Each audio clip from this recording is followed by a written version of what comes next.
second one would be using problem-based learning to work through a case. So Ted, when you assign these to students, do you have them work through it on their own, or do you pair them up into groups?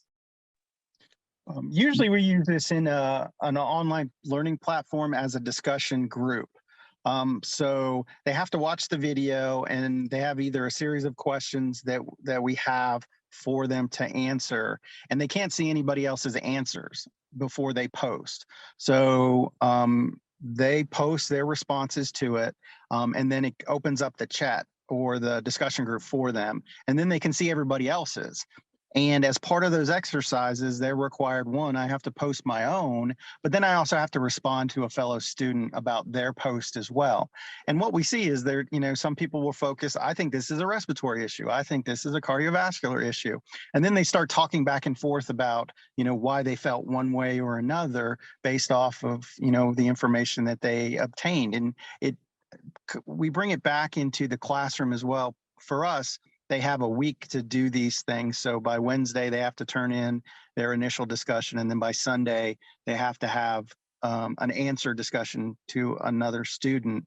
And then that following week, we bring these up in class and talk about discussions that happened in the group. And sometimes those discussions are pretty, standard. Everybody was pretty much on point. Everybody saw the same thing. Everybody felt the same way about the case.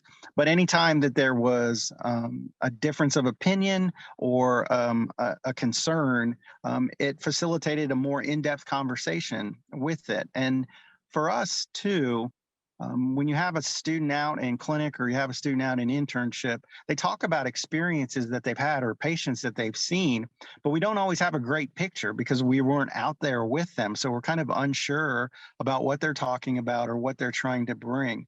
But when they're talking about these, we know exactly what they're talking about. We've seen the videos, we know the cases.